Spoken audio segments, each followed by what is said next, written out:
हे नारायण प्रभु, हे विष्णु परमात्मा, हे भगवत स्वरूप भगवान, हे दादा, हे ईश्वर दीनानाथ। ओम भागवत भगवान की है आरती, पापियों को पाप से है तारती, ये सुख करनी है दुख हरनी, ये सुख करनी ये दुख हरनी, मधुसूदन की है आरती। हे प्रभु, हे भागवत भगवान, हे विष्णु परमात्मा, हे दादा, हे नारायण भगवान,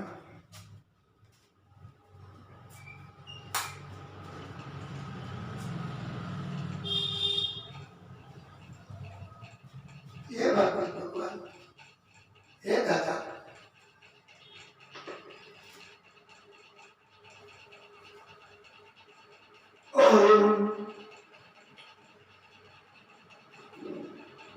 बोलिए भागवत स्वरूप भगवान की जय। स्वस्ति श्री गणेशाय नमः, श्री कृष्णाय नमः, श्री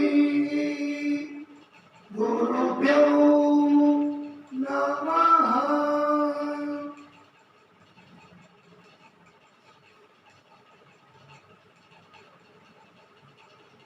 सुखदेव परमहंस भगवान की जय। श्री वृंदावन बिहारी लाल की जय।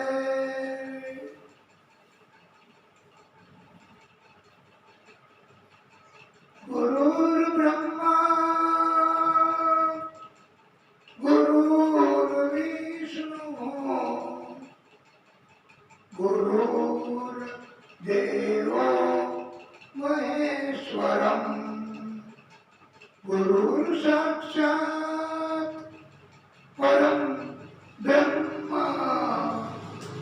तस्मै श्री गुरुवे नमः। ओम नमो भगवते वासुदेवाय। ओम नमो भगवते वासुदेवाय। वासुदेवाय वासुदेवाय वासुदेवाय वासुदेवाय हरि वासुदेवाय। ओम नमो भगवते वासुदेवाय।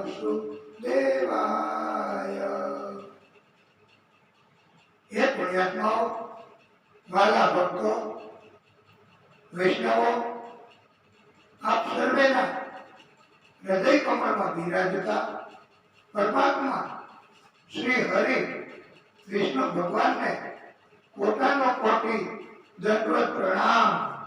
राधे राधे। આપણે હૃદય કમળની વિશેષ પવિત્રતા ધારણ કરવાના હેતુથી 1 મિનિટ ભગવાનને રાજી કરવા ધૂન બોલીશું। નારાયણ નારાયણ નારાયણ રે, શ્રીમન્નારાયણ નારાયણ નારાયણ નારાયણ નારાયણ રે શ્રીમન નારાયણ નારાયણ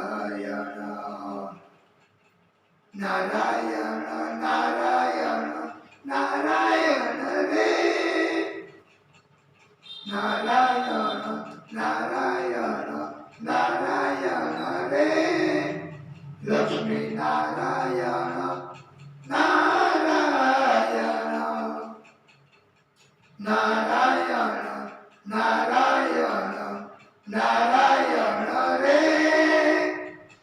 સૂર્ય નારાયણ નારાયણ નારાયણ નારાયણ નારાયણ રે શ્રીમન નારાયણ નારાયણ નારાયણ નારાયણ નારાયણ રે સત્ય નારાયણ નારાયણ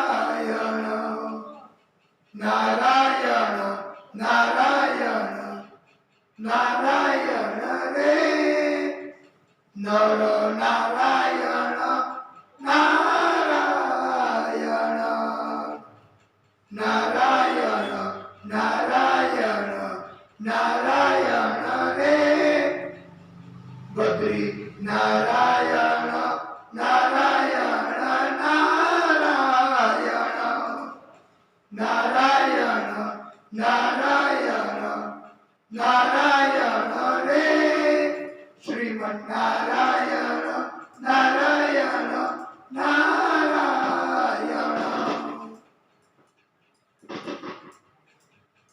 બોલીએ ભાગવત સ્વરૂપ ભગવાન કી જય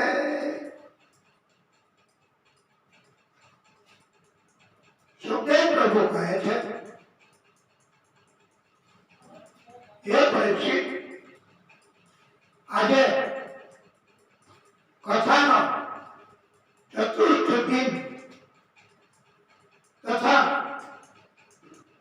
હવે પછી દિવ્ય મજાની કથાઓ 7 દિવસ સુધી આવશે માટે આપને કોઈ જળ ખોરાક કઈ ઈચ્છા હોય તો તમે લઈ શકો છો પછી કથા આપણે સતત ચાલુ રાખીશું ત્યારે પરીક્ષિતજીએ કહ્યું હે પ્રભુ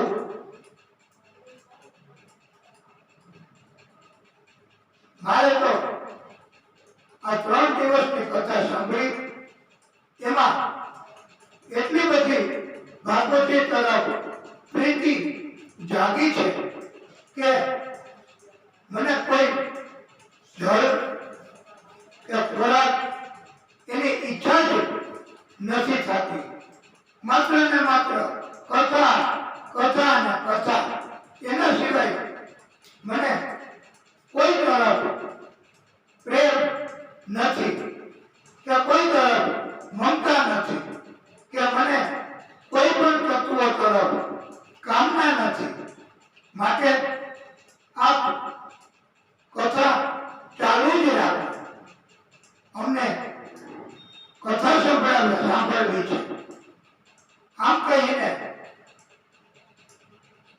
સુખદેવ પ્રભુ પણ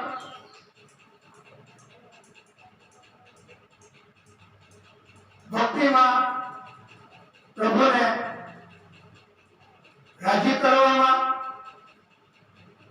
તથા એટલા બધા સક્ષમ હતા કે એમને તો કઈ જરૂર પડે જ નહીં સતત મહિનાઓ સુધી વર્ષો સુધી કથાઓ કહે તો પણ એમને કાંઈ જળ કે ખોરાક એની જરૂર પડે જ નહીં એટલા બધા સિદ્ધિ પ્રાપ્ત કરેલા અને આપણે કથામાં તો કહ્યું છે કે વિષ્ણુ પરમાત્માએ પોતે જ આ પ્રાગટ્ય કર્યું છે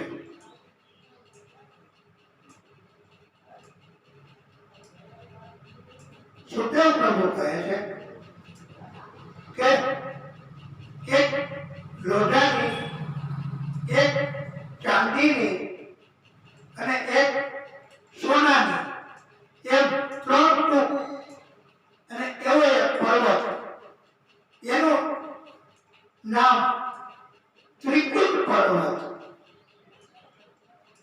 આ પર્વતની તળેટીમાં નીચે એક તળાવ ઊંડું, મહાન મોટામાં મોટું તળાવ હતું. કહેવાનું માત્ર તળાવ, પણ ઘણું જ ઊંડું અને મોટા વિસ્તારમાં હતું. ત્યાં બધા પશુઓ, પક્ષીઓ, જંગલના જનાવરો, મનુષ્યો પોતપોતાની રીતે અને પોતપોતાના સમયે તળાવમાં આનંદ કરતા, વિશ્રામ કરતા, જલપાન કરતા અને આમ કરીને પોતાનો સમય પૂરો થાય પછી જતા રહેતા. આમ નિત્ય દરરોજ બધા તળાવના કારણથી સંતોષ મેળવતા હતા. આ તળાવમાં દરરોજ એક ગજેન્દ્ર એટલે હાથી આવતો. એમની પત્ની, એમના 2 બાળકો એ પણ સાથે આવતા. દરરોજ તળાવના પાણીમાં મસ્તી કરતા. હાથીને પાણીમાં બહુ જ મસ્તી કરવાની ઈચ્છાઓ થતી હોય છે, પણ એ બીજાને શું નુકસાન છે, બીજાને શું તકલીફ છે, બીજાને શું ત્રાસ થાય છે એવું જોતો નહીં. અને હાથીના આ કર્મો ભરાઈ ગયા. બધાની નારાજગી, બધાનો ત્રાસ હવે મર્યાદા બહાર જતો રહ્યો.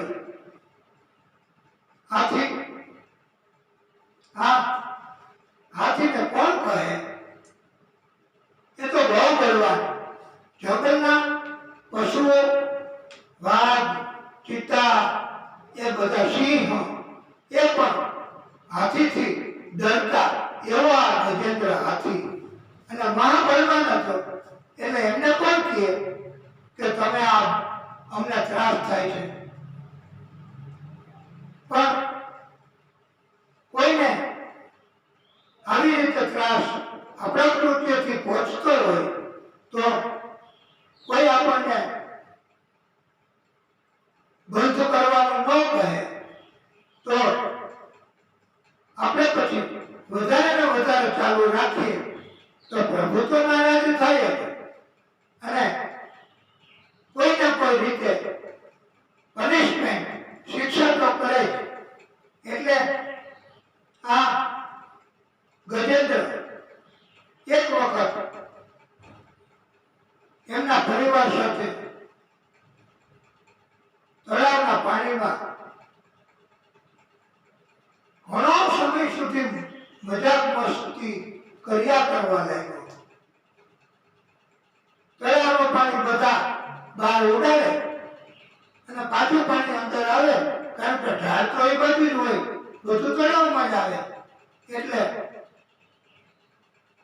તળાવના કિનારેથી ગંદકી, કચરો, જીવજંતુઓ એ બધા તળાવમાં આવતા અને આવી રીતે ગંદુ પાણી થતું હતું.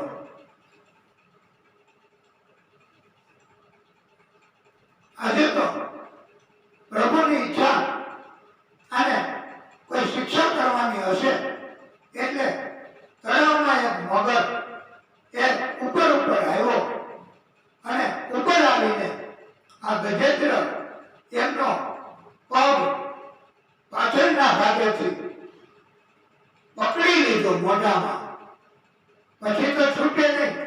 મગર જ્યારે પકડે ત્યારે શરૂઆતમાં તો ગજેન્દ્રએ કઈ ધ્યાનમાં લીધું નહીં. પછી એમને કષ્ટ થવા લાગ્યું, એમને વેદના થવા લાગી અને મગર ઊંડે ઊંડે લઈ જવા લાગ્યો. હાથી પણ દુઃખી થઈ ગયો. એમના પત્ની, એમના બાળકો એ મહાન એવા બળવાન હોવા છતાં બચાવી શક્યા નથી. અંતે બધા કિનારા ઉપર જઈ અને હવે પ્રભુ શું કરશે અથવા હવે ગજેન્દ્રનું શું થશે એ જોવા લાગ્યા દૂર જઈને.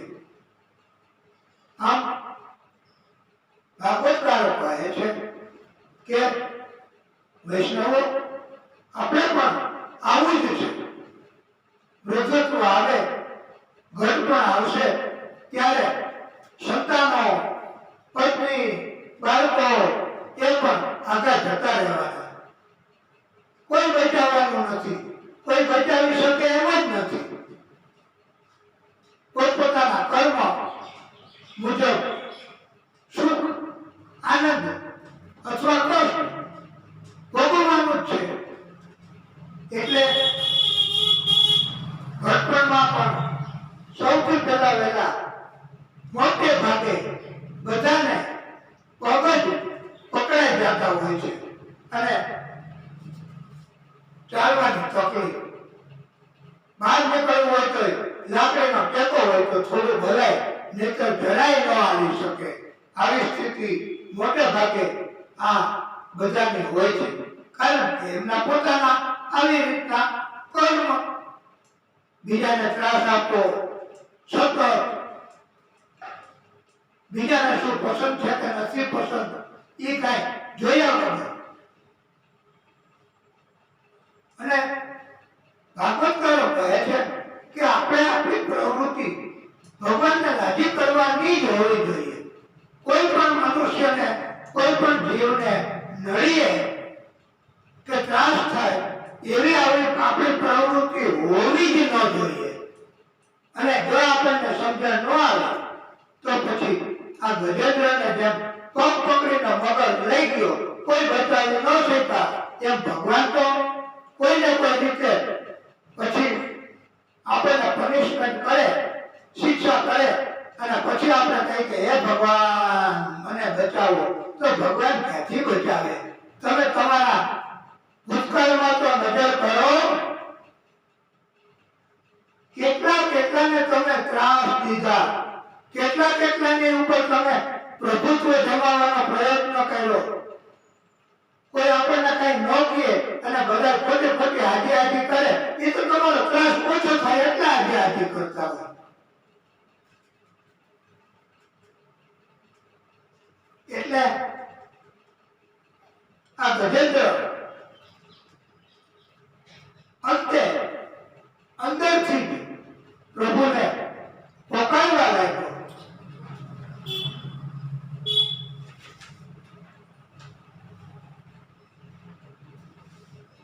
પ્રભુને યાદ કરવા લાગ્યો અને કહે છે કે હે પ્રભુ, હવે તો હું થાક્યો. 100 વર્ષ સુધી આ ગજેન્દ્રવાળા મગરની ખેંચતા ચાલુ રહી, છતાં કોઈ રસ્તો બચાવ માટેનો દેખાયો નહીં. જ્યારે બધા રસ્તા બંધ થઈ જાય ને ભક્તો, ત્યારે એક જ રસ્તો તો હંમેશા ખુલ્લો હોય અને એ જ આ ભગવાનનો રસ્તો. એટલે ગજેન્દ્રએ અંતઃકરણથી પોકાર કરવા લાગ્યો કે હે પ્રભુ, અત્યારે તમે મને નહીં બચાવો તો પછી ક્યારે બચાવશો? આખું શરીર હાથીનું ડૂબી ગયું, માત્ર સૂંઢના 2 આગળના ભાગ ઈ જ ઊંચા બાકી રહ્યા અને એક જ ક્ષણમાં ઈ પણ ગજેન્દ્રનું મૃત્યુ. ત્યારે ગજેન્દ્રને થયું કે હવે મારે આ પ્રભુ સિવાય કોઈનો સહારો નથી. અને કહે છે, હે ગોવિંદ હે ગોપાલ અબ તો જીવન હારે. આપણે પણ બધાને અત્યારે કેવો રોગ, દરરોજ આપણે ટકોર કરીએ છીએ અને દરરોજ બહાર નીકળીએ તો મૃત્યુ, દરરોજ કેટલા મૃત્યુ થાય છે રોગમાંથી. અને બધા પ્રયુક્ત છે છતાંય ઘરે ઘરે અત્યારે હવે આવી જ રીતે જેમ ગજેન્દ્ર પ્રાર્થના કરે છે એમ જ બધા હવે તો ઘરે ઘરે કીર્તન ને ભજન કરવા માંડ્યા છે અને પ્રાર્થના કરવા માંડ્યા છે. અને જેમ ગજેન્દ્રએ કીધું, હે ગોવિંદ હે ગોપાલ અબ તો જીવન હારે. એમ આપણે બધા પણ હવે થાકી ગયા છે. એટલે આપણે એમ ભગવાનને કહીએ છીએ કે હવે તો અમે જીવન હારી ગયા છે. હવે અમારું કાંઈ થઈ શકે એવું નથી, કાંઈ ઉપજી શકે એવું નથી. માત્ર અને આખી દુનિયાના અમે ખેલ અત્યાર સુધી જોયા, પણ આ રોગ એમાંથી કોઈ બચાવી શકે એમ નથી. નજર સામે જોઈએ જાણીએ એમ દરરોજ અનગિનત માણસો મૃત્યુ પામવા માંડ્યા છે. અને એટલે બધા કળિયુગમાં પણ ઘરે ઘરે કહે છે માણસો, ભક્તો, કે मैंने सारे नजारे देख लिए, एक तेरा नजारा बाकी है. कई वैज्ञानिको सरकार એ તો બધું જब સંશોધન થાય તેમ તેમ રસ્તા કાઢે. અને આવું તો 10-2 વર્ષથી આપણે જોઈએ છીએ. બધા વૈષ્ણવો ભક્તો જોડે છે કે ક્યારેક આવા નિયમ કરે, ક્યારેક આવા કાયદા થાય, ક્યારેક આવી રીતે ધ્યાન રાખો, ક્યારેક આમ સાવચેતી રાખો. અને હવે તો ઓક્સિજન નો ખૂટે એનું ધ્યાન રાખવું. અત્યારે latest position in Gujarat, in India is prevailing. એટલે બધાને બહુ ભય થાય છે. અને એટલે જ બધા કહે છે કે સરકાર, વૈજ્ઞાનિકો એ તો બચાવવા માટે શું કરે, એનાથી જે થઈ શકે એવું કરે. અને એ પણ કહે છે કે આની કોઈ દવા નથી. જેમ આપણે નથી કહેતા સાસણમાં, જંગલમાં, ગીરમાં આપણે બધા સિંહ દર્શન કરવા જાય છે, તો સિંહને જોવા માટે તો ત્યારે શું કરવું પડે? આપણે પાંજરામાં રહેવાનું. પાંજરામાં આપણે આનંદથી બેસવાનું સીટ ઉપર, અને પછી જંગલમાં ફરવાનું. એ ડ્રાઇવિંગ કરે પાંજરું, અને આપણે સિંહ જોઈ શકીએ, વાઘ જોઈ શકીએ, પણ આપણે પાંજરામાં રહેવાનું. જો પાંજરાની બહાર જાય તો મોત, મૃત્યુ. અને એવી પરિસ્થિતિ અત્યારે આ દુનિયામાં, ઇન્ડિયામાં, ગુજરાતમાં, જિલ્લામાં આપણે બધી અત્યારે છે કે આપણે પાંજરામાં રહેવાનું. બહાર નીકળીએ તો જેમ સિંહ, વાઘ એ આપણને મારી નાખે, એમ જો આપણે બહાર નીકળીએ તો આપણને આ મોટો રોગ એ લાગુ પડી જાય, મૃત્યુ થાય છે. એટલે હવે સૌથી પોઝિશન has been created. આમાંથી તો કોણ બચાવે? માત્ર ને માત્ર ભગવાન. અને એટલે બધા ગલીએ ગલીએ, મહોલ્લે મહોલ્લે, ઘરે ઘરે ભગવાનના ભજન કીર્તન તરફ વળ્યા છે. અને સતત ધૂન કીર્તન બધા કરે છે કે જેથી કરીને જેમ ગજેન્દ્રને મદદ કરી છે એવી રીતે આપણને પ્રભુ મદદ કરે. એટલા માટે આપણે આજની આ દિવ્ય કથા કહીએ છીએ. અને માત્ર હવે તો એક ક્ષણ પણ મોડું થાય તો મૃત્યુ થાય. પ્રભુ તો ગરુડા યોગ થઈ અને આ ગજેન્દ્ર નીકળી પડ્યા. હરી એમ કીધું ત્યાં તો હ કીધું એટલે ભગવાન ત્યાંથી નીકળ્યા અને રી કીધું ત્યાં તો પહોંચી ગયા. આવા પ્રભુ છે, બહુ ઝડપથી પહોંચી શકે છે. અને હવે આ કળિયુગ હોવા છતાંય બધાને આ ખબર પડી ગઈ છે કે ભગવાન બચાવી શકે. એટલે ભગવાનને રાજી કરવા અને ભગવાનને તો એમ થયું કે આ ગરુડની ગતિ ઓછી પડે છે.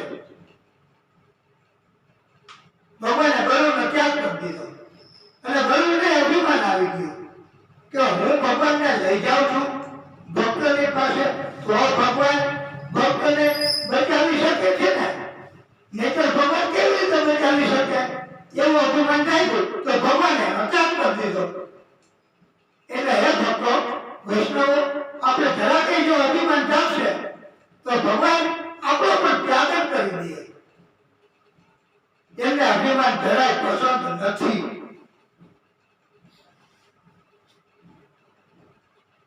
સૌથી પહેલા અને ગરુડને અભિમાન આવ્યું એટલે ગરુડે જોયું કે પ્રભુ તો ચાલે છે તોય આટલી ઝડપ, અને હું આટલું બળ કરીને એમને લઈ જાઉં ત્યારે મારી આટલી ઝડપ નથી આવતી.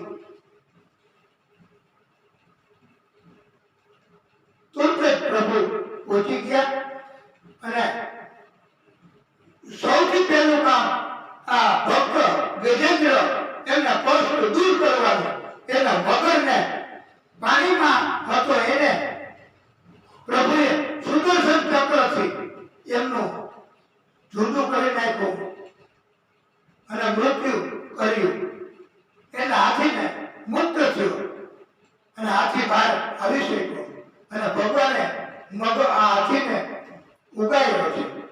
આ દિવ્ય મજાની કથા આપણને ભાગવતકારો કહે છે કે આ કથા એનો જે કોઈ ભક્ત શ્રદ્ધાથી પ્રેમથી એનો પાઠ કરે એને ક્યારેય કોઈ પણ પ્રકારના બંધન આવતા નથી. એવા ભક્તોને ક્યારેય કોઈ પ્રકારના કષ્ટ આવતા નથી. પ્રભુ હંમેશા એમનો બચાવ કરવા તત્પર હોય છે. હાથીનો અભિમાન, હાથીનું બળ એ બધું જમીન ઉપર હાલે, પાણીમાં ન હાલે. અને ભક્તોને અભિમાન થાય તો ભગવાન તુરંત નાશ કરે છે. ભગવાન ભક્તનું અભિમાન વધારે સમય રહેવા દેતા નથી. દૈત્યનો અભિમાન થાય ને તો તરત એના અભિમાનને પોષણ કરે, કારણ કે તો એનો વહેલો નાશ કરી શકાય ને દૈત્યનો. એટલે એકવાર સુખદેવ પ્રભુ કહે છે કે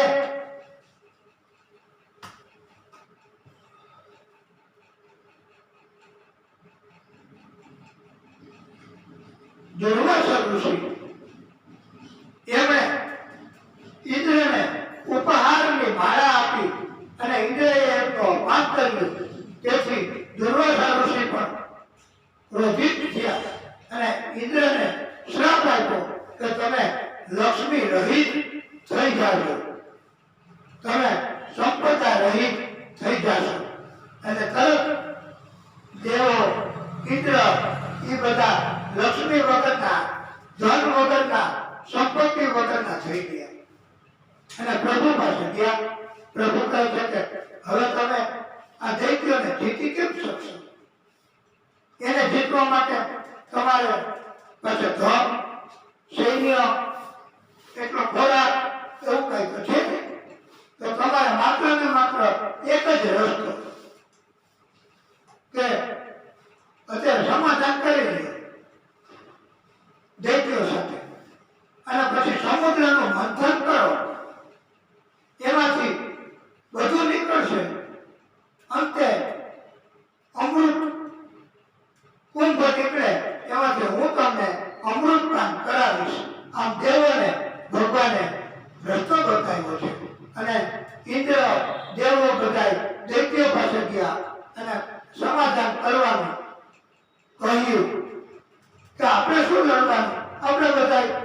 કે ભાઈ ભાઈ કેમ કરીને અને પછી સમુદ્ર મંથન કરવા માટે દૈત્યોને પણ રાજી કર્યા કે જે નીકળશે એ આપણે લઈ લેશે.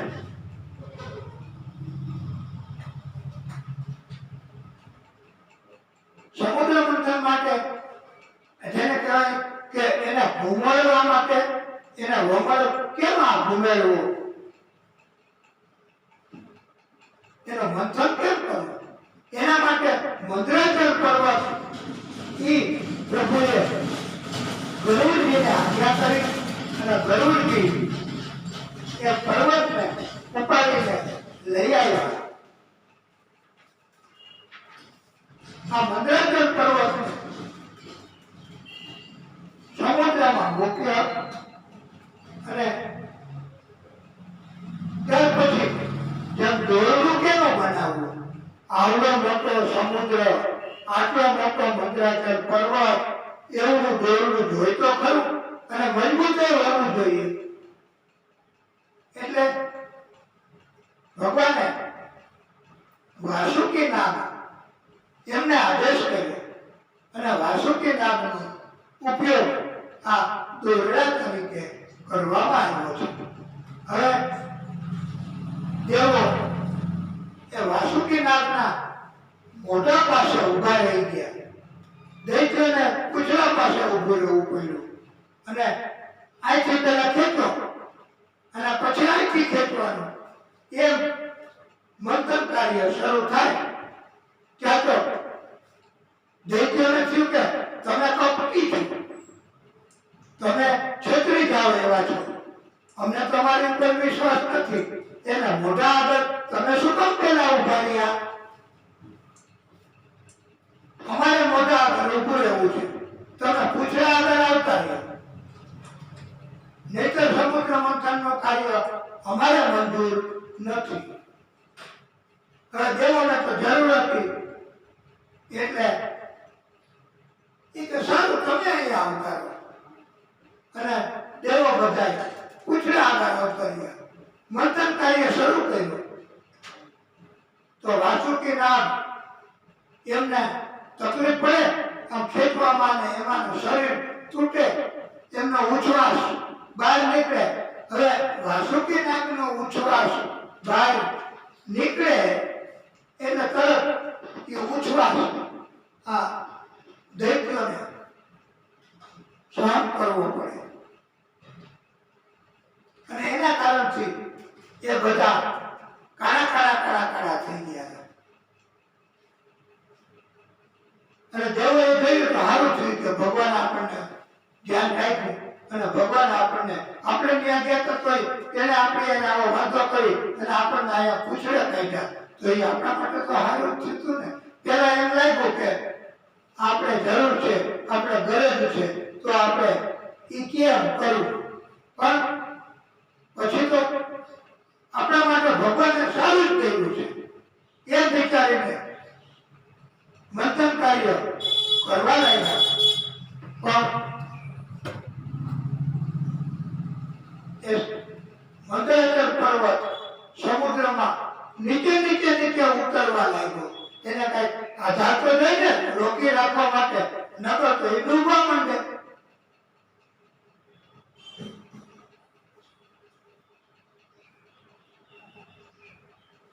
એટલે ભગવાનને પાછા યાદ કર્યા.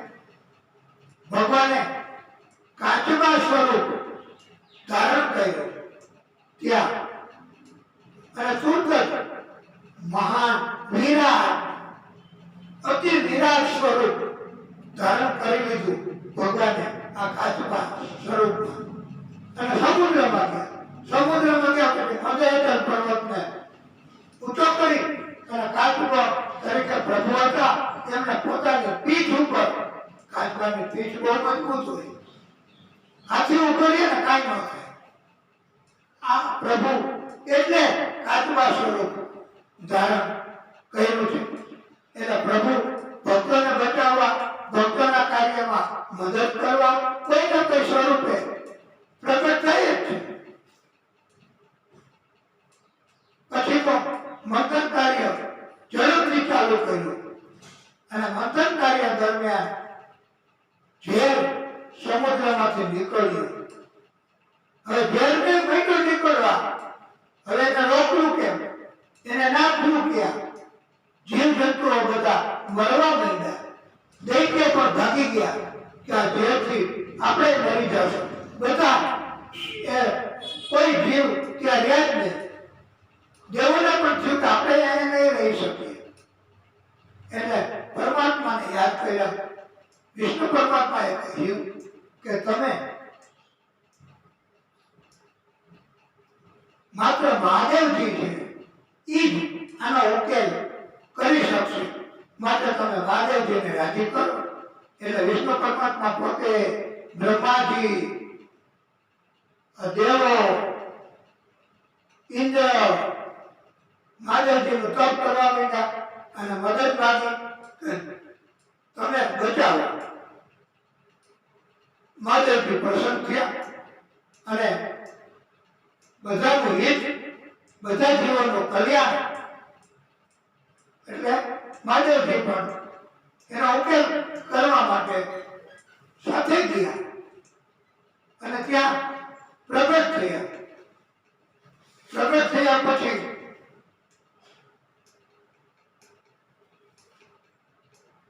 મહાદેવજીએ તો આમ ખોબો એવી રીતે ઝેરમાં ભરી લીધો આખો અને આમ પાન કરી લીધું. પણ એ ઝેર ગળામાં નાખ્યું છે અને એટલે એમનો કંઠ નીલ રંગનો થઈ ગયો. અને ત્યારથી મહાદેવજીને ભક્તો વધારે એક નામ સન્માનિત કરવાના હેતુથી પાડ્યું. એને નીલકંઠ એવું નામ આપ્યું છે. બોલીએ નીલકંઠ મહાદેવ કી. બીજી એક કથામાં વિદ્વાનો તો એમ કહે છે કે શિવજીએ ઝેરનું પાન કર્યું. એના ઝેરી જીવજંતુઓ પણ એમાં ઉત્પન્ન થયા છે. વીછી, સરપ, આમ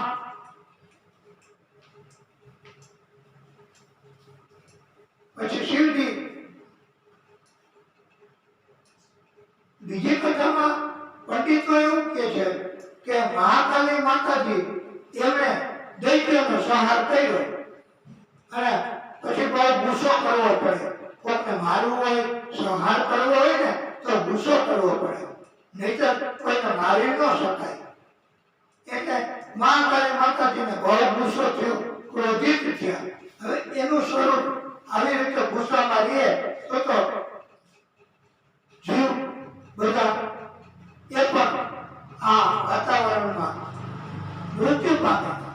એટલે મહાદેવજીએ બાળક સ્વરૂપ લીધું, માતાજીના ખોળામાં ગયા અને માતાજીનું પરિપાન કરવા માંડ્યા છે. એટલે માતાજીનું પરિપાન કરતા હતા અને એ દરમિયાન માતાજીનો ગુસ્સો શાંત થઈ ગયો અને ક્રોધ પણ મહાદેવજી બાળ સ્વરૂપે પી ગયા છે.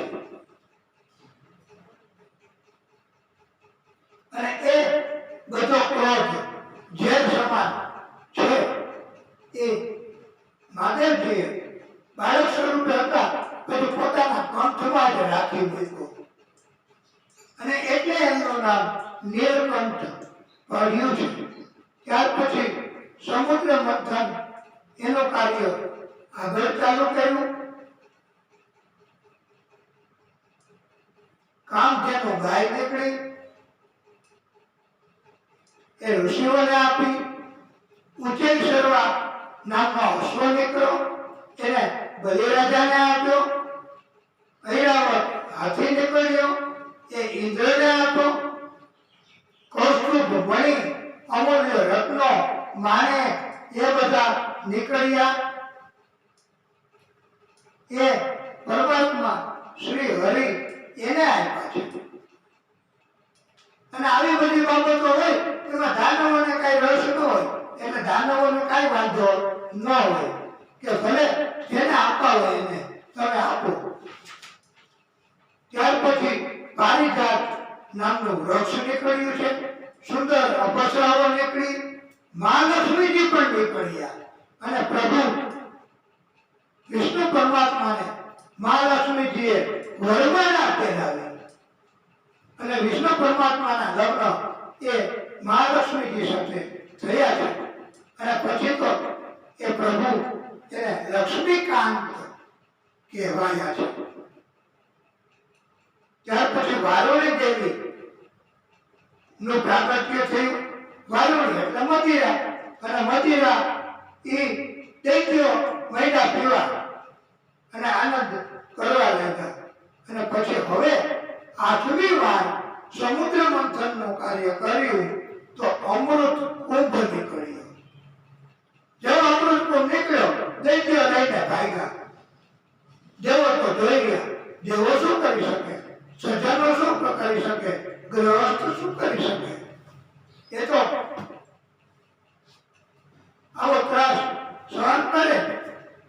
એટલે પ્રભુએ મદદ કરવા માટે અને ધન્વંતરી રૂપ ધારણ કર્યું અને વિષ્ણુ પરમાત્માએ ધન્વંતરી રૂપે પ્રાગટ્ય કર્યું. વધારાના ઘણા અવતારો પ્રભુએ લીધા છે, પણ આટલા અવતારોની જરૂર હતી અને મુખ્ય હતા, એટલે પ્રભુએ આવા અવતારો લીધા એમ કહેવામાં આવે છે. અને પછી તો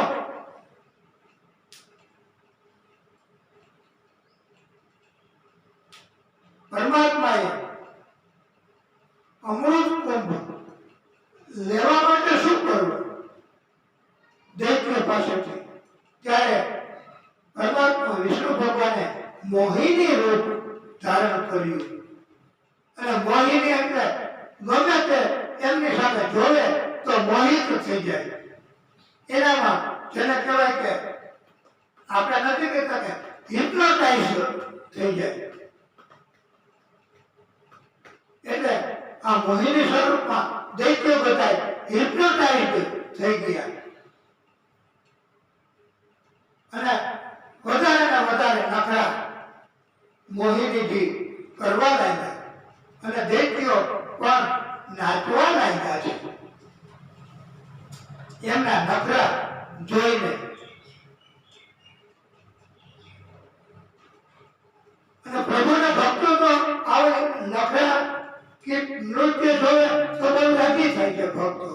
અને ભક્તો તેમ કે છે કે લટકે ચાલો ને નંદલાલ, એ તારા લટકાનો નહીં પાર, લટકે ચાલો ને. પછી તો મોહિની સ્વરૂપે ઘરો અમૃત કુંભનો લઈ લીધો. દૈત્યને કહ્યું કે આપણે આ દેવોને અડધું તો આપવાનું છે આમાંથી, એવી તો આપણે શરત હતી તો આપણે એને અડધું સૌથી પહેલા ઉપર જે આછું આછું હોય એને પીવડાવી દઈએ. બાકીનું પછી તમને બધો સત્વ ટોનિક પોષણ એવું બધું ઘાટું મળશે. તો એ તો મોહિત થઈ ગયા હતા દેવતાઓ. એટલે જેમ તમે કરો એ. અને પ્રભુએ તો દેવોને બેસાડી અમૃત પાન કરાવવાનું ચાલુ કરી દીધું. એમાં એક દૈત્ય હતો શુક્રાચાર્યનો જાસૂસ, ગુરુ શુક્રાચાર્ય હતા એનો. અને એ ધ્યાન રાખતો બધું. એને શંકા ગઈ કે આમાં કાંઈ કપટ હશે. એટલે એ કાંઈ બોલ્યો નહીં અને સૂર્ય અને ચંદ્રની વચ્ચે બીજું સ્વરૂપ ધારણ કરી પોતાનું બદલી સ્વરૂપ અને ત્યાં બેસી ગયું. હવે સૂર્ય કાંઈ બોલે તો એના અમૃતપાન ન થાય, ચંદ્ર કાંઈ બોલે તો એને અમૃતપાન ન થાય. આમ વચ્ચે હતો તો એમને પોતાને પણ અમૃતપાન દૈત્ય નહીં થઈ ગયું. પછી જાહેર કર્યું કે આ તો કોઈ દૈત્ય છે અને કપટ કરીને અમૃતપાન કરી લીધું છે.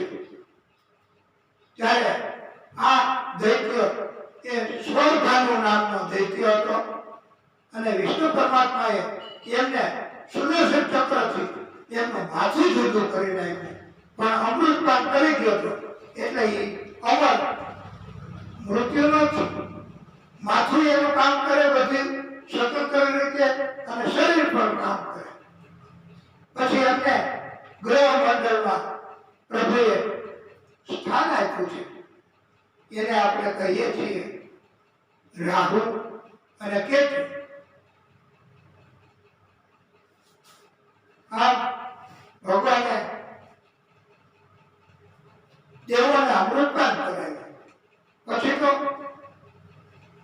દૈત્યોને ખબર પડી અને ત્યાં મહાસંગ્રામ પણ થયું.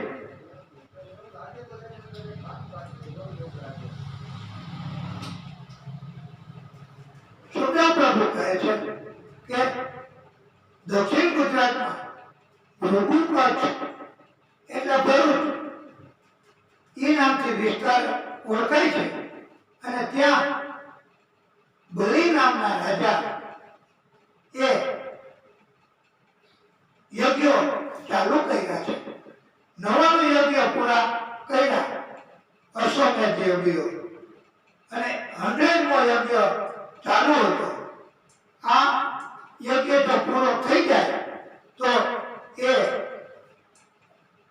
ઇન્દ્ર બની જાય અને ત્યારથી કહેવામાં આવ્યું છે કે 100 અશ્વમેધ યજ્ઞ કોઈ કરે તો એ ઇન્દ્ર બની જાય. અને ભગવાનને મંજૂર નહોતું કે દૈત્યો શાસન કરે અને એટલે તો મદદ કરી દેવ અને ઇન્દ્રને અને એને અમર બનાવી દીધા. એટલે દુષ્ટ માણસોને, પાપી માણસોને, કપટી માણસોને પ્રભુ પસંદ કરતા જ નથી. પ્રભુ તો નિર્દોષ, શુદ્ધ હૃદય, શુદ્ધ મન એવા ભક્તોને જ પસંદ કરે છે. અને આ યજ્ઞ પૂરો ન થાય એટલા માટે પ્રભુએ વામન સ્વરૂપે પ્રાગટ્ય કર્યું છે. ત્રિવિક્રમ સ્વરૂપ ધારણ કર્યું છે. બોલીએ વામન ભગવાન કી. આ વામન ભગવાનનું એક નામ ઉપેન્દ્ર પણ છે. અદિતિ માતા એમના ગર્ભથી આ વામન ભગવાન પ્રગટ્યા છે. વામન ભગવાનને ગાયત્રી માતાએ ગાયત્રી મંત્ર આપ્યો. બૃહસ્પતિજીએ જનોઈ આપી.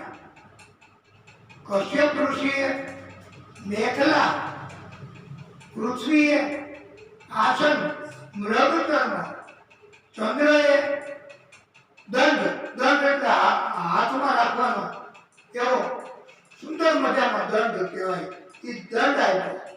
અત્યારે આપણે લાકડી રાખતા હોય છે મોટી ડાંગ, એમ એ વખતે એમને ચંદ્રએ દંડ અર્પણ કર્યો છે. અદિતિએ વામન ભગવાનને કોટીન, બ્રહ્માજીએ કમંડલ, સપ્ત ઋષિએ ઉષાનું આસન, સરસ્વતી માતાએ રુદ્રાક્ષરની માળા, આકાશ એમને છત્ર, કુબેરજીએ દીક્ષાપાત્ર વામન ભગવાનને અર્પણ કર્યા છે. વામન ભગવાનને ખુદ આદ્યશક્તિ માતા ભગવતીએ ભિક્ષા આપી છે. બધું વામન ભગવાનને જે પાસે જે કંઈ આપી શકાય એવું હતું એ બધું વામન ભગવાનને આપ્યું છે. અને બે હાથ જોડીને કહ્યું કે હજુ આપને કઈ જો વધારે જરૂર હોય તો તમે બલિરાજા પાસે જાઓ. અને એમણે બધું અમારું લૂંટી લીધું છે. એટલે વામન ભગવાન તો એ બાજુ ગયા છે. અને એટલા માટે તો એમને પ્રાગટ્ય કહ્યું છે.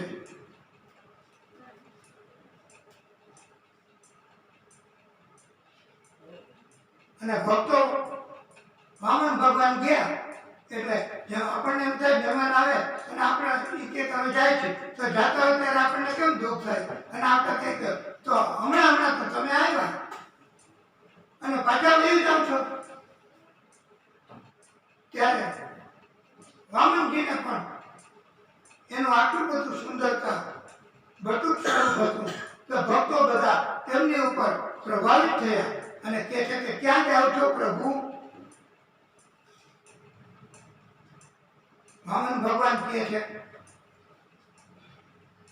વિષ્ણુ વામન થઈ ચાલ્યા રે,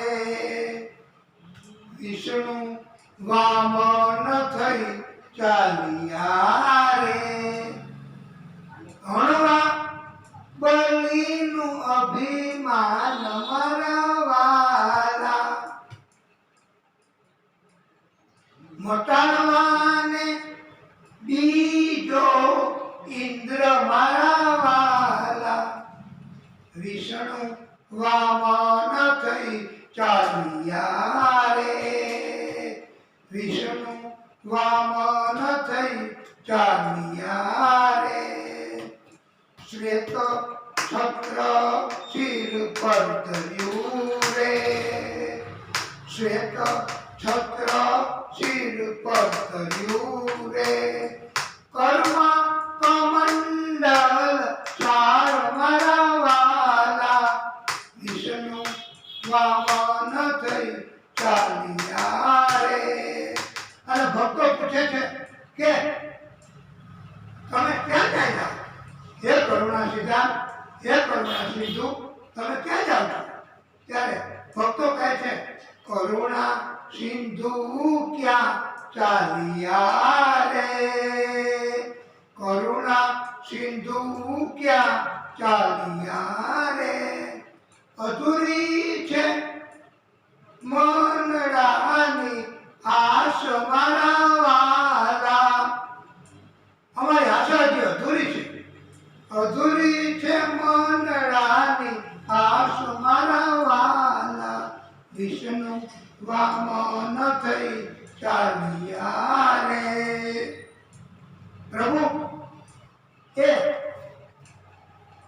બલિરાજાના યજ્ઞ સ્થળે પહોંચ્યા અને ત્યાં યજ્ઞ સ્થળે જઈ અને પ્રભુએ બધા દર્શન કર્યા, ધન્ય ધન્ય બની ગયા. વિષ્ણુ પરમાત્મા બટુક સ્વરૂપે પધાર્યા છે. બલિરાજાએ પ્રણામ કરીને કહ્યું હે પ્રભુ, આપ સંકલ્પ હોય તે કહો. મેં 99 મોટા મોટા આવા યજ્ઞો કર્યા છે, ઘણા દાન કર્યા છે અને આપને જે જોઈએ તે માંગી લો. ત્યારે પ્રભુ કહે છે કે હું આપના પૂર્વજો પ્રહલાદ એમને બધાને વિરોચન બધાને ઓળખું છું. ઘણી ભક્તિ કરતા, ઘણું દાન કરતા અને જ્યારે પૂર્વજોની માહિતી સાંભળવા મળી એટલે બલિરાજા તો રાજી થઈ ગયા અને પ્રભુને થયું કે હવે બરોબર જામશે અને હવે ના નહીં પાડી શકે. ત્યારે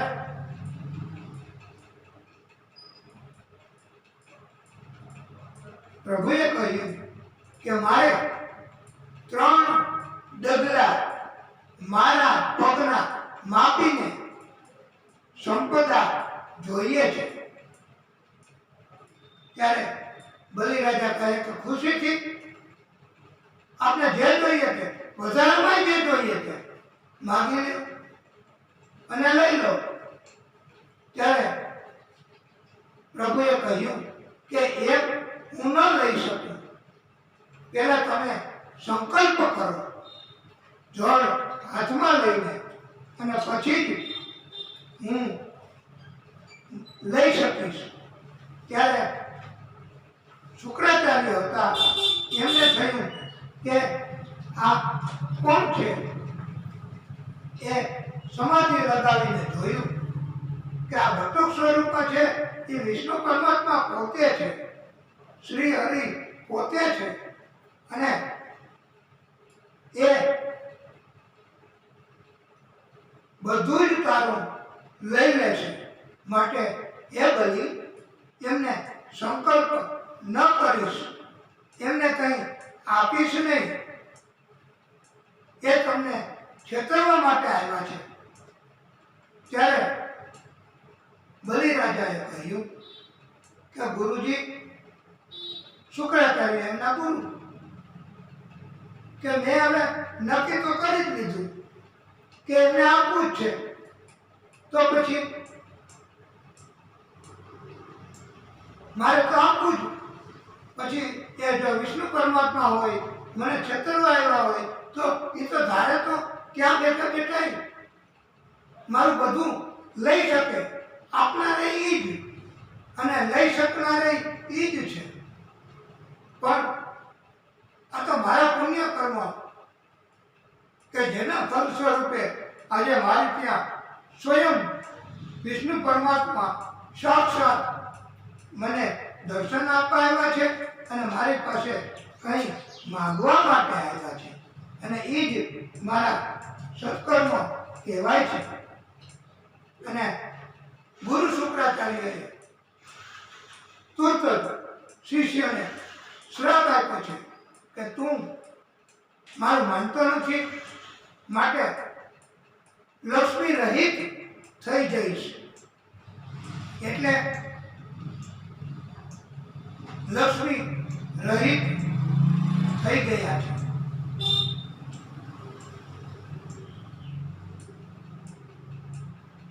બલિરાજા પરમાત્માને થયું કે હવે ગુરુએ શ્રાપ આપ્યો, ગુરુને અને શિષ્યને જ્યાં સુધી સંઘાત હતો ત્યાં સુધી પરમાત્મા કહે છે કે અમને પણ તકલીફ પડતી હતી. માટે ગુરુ શિષ્યનો સંઘાત હોય તો પ્રભુ પણ જરા મુશ્કેલી તો પનિશમેન્ટ માટે અનુભવે જ છે.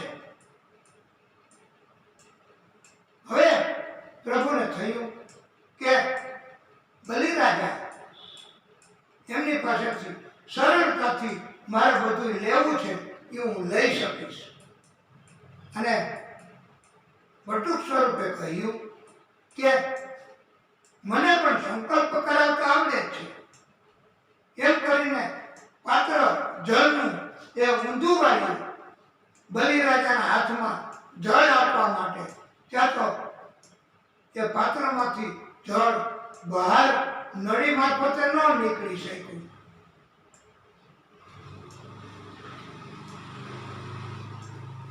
અને અંદરના ભાગમાં એ જળ બહાર નીકળે ત્યાં રસ્તામાં મૂળમાં જ એ શુક્રાચાર્ય હજી પણ શિષ્યને બચાવવા આડા ભમરાનું રૂપ લઈ અને બેસી ગયા.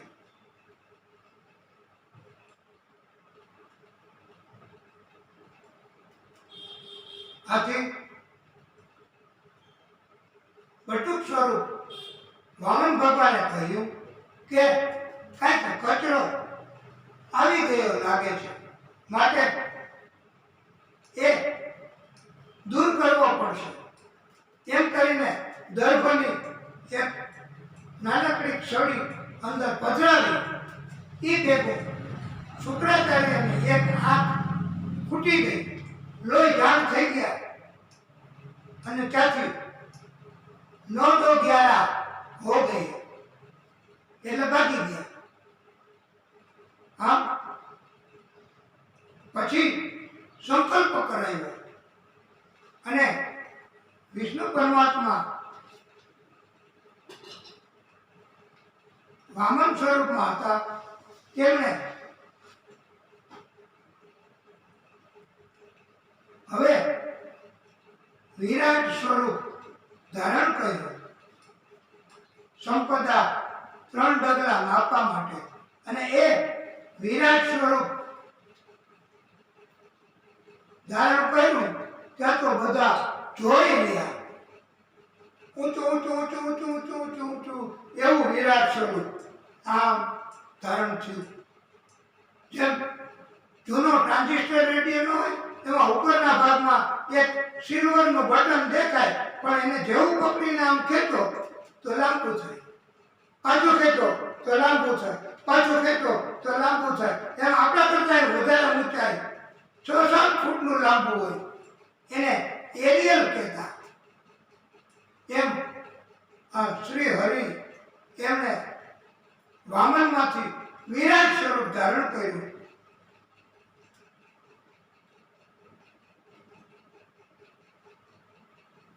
કશ્યપ ઋષિ અને અદિતિ માતાથી આ વામનજીનું પ્રાગટ્ય થયું છે.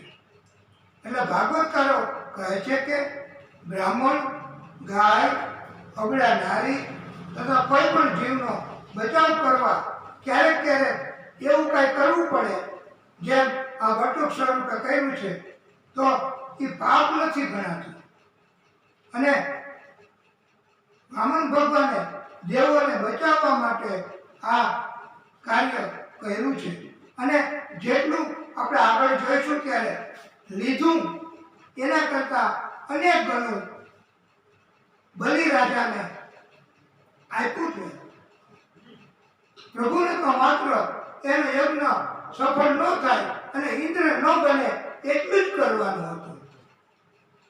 અને એટલા માટે આવું બધું પ્રભુએ લીલા કરી છે.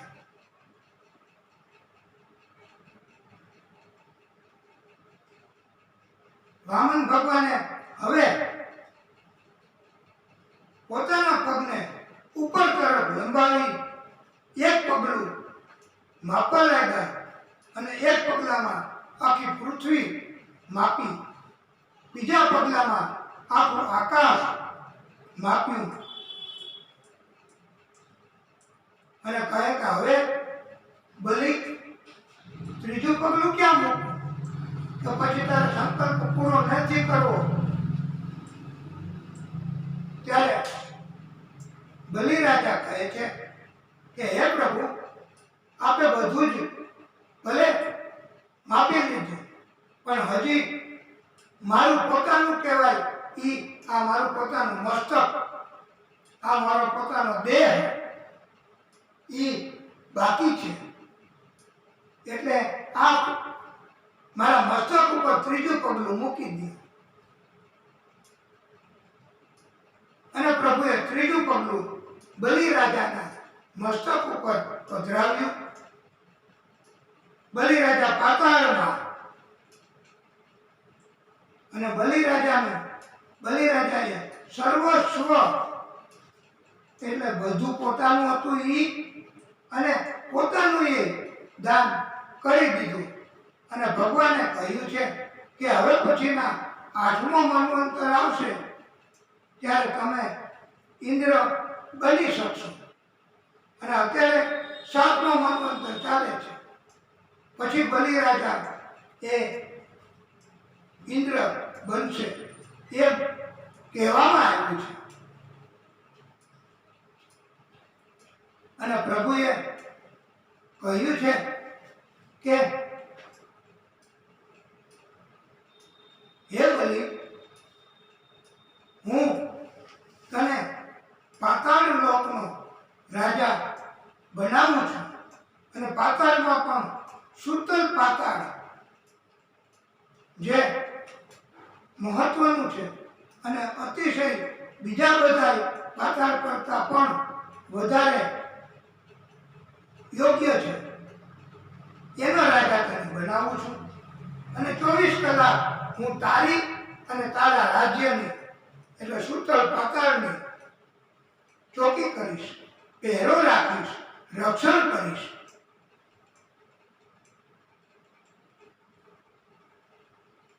અદિતિ માતાએ પયોવ્રત રાખ્યું હતું અને એના કારણે પ્રભુ પ્રસન્ન થયા છે અને અદિતિ માતાને વરદાન આપ્યું છે કે દેવોને મદદ કરવા અને દૈત્યોનો નાશ કરવા હું પોતે પ્રાગટ્ય કરીશ. અને એના કારણથી પ્રભુ ભાદરવા સુદ બારસના શુભ દિવસે પ્રગટ્યા છે. વામન સ્વરૂપે પ્રભુ ચોકી કરવા પાતાળમાં ગયા છે. મહાલક્ષ્મીજી વ્યાકુળ બન્યા, પ્રભુ ક્યાં છે? ત્યારે એમને ખ્યાલ આવ્યો કે પ્રભુ તો આ વચનના કારણે બલિરાજાના રાજ્યની અને બલિરાજાની રક્ષા કરવા સૂતળ પાતાળમાં છે. ત્યારે મહાલક્ષ્મીજી બલિરાજા પાસે ગયા છે અને બલિરાજાની પાસે રહ્યા. બલિરાજાએ એમને બહેન ગણ્યા છે.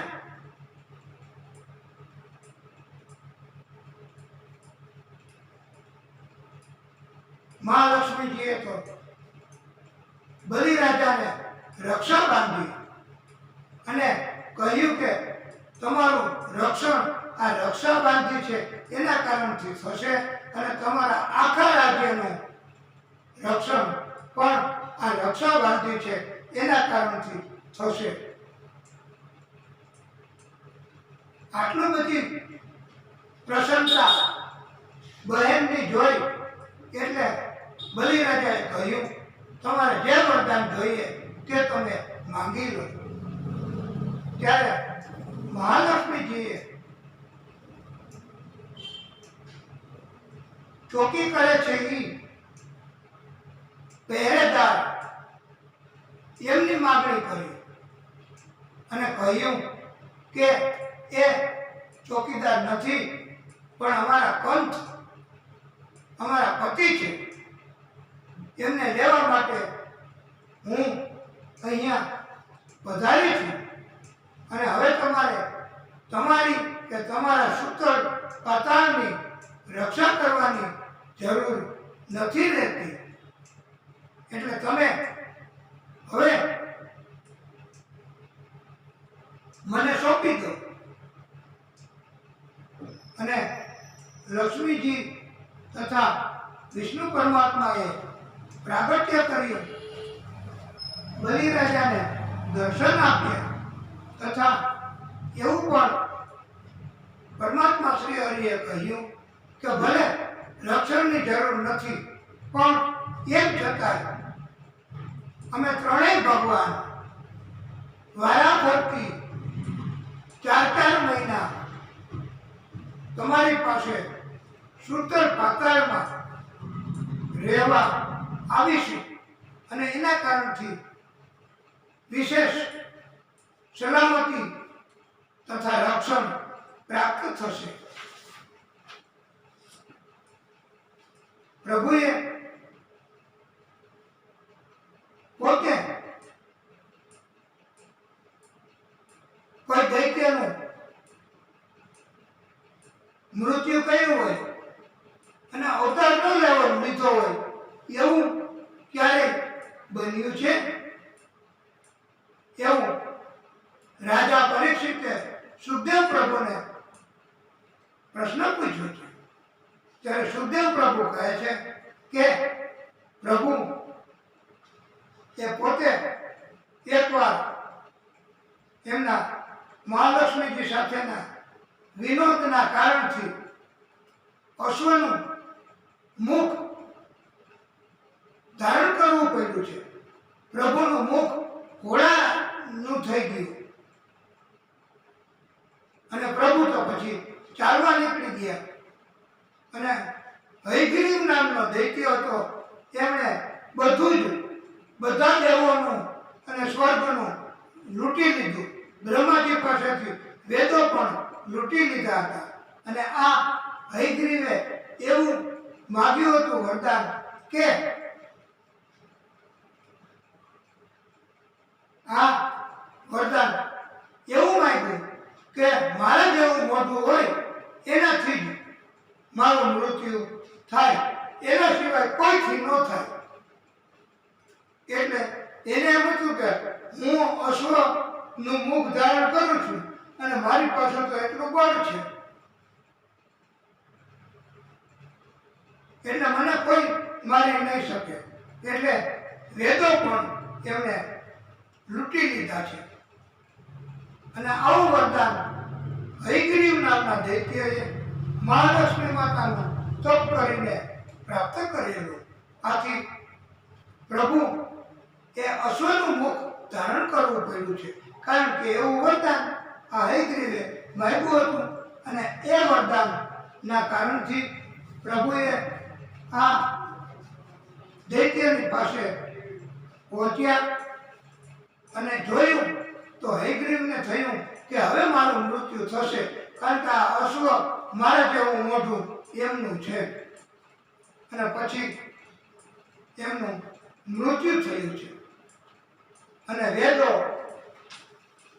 તથા જે કંઈ લૂંટેલું હતું એ બધું જેનું હતું તેને આપ્યું છે.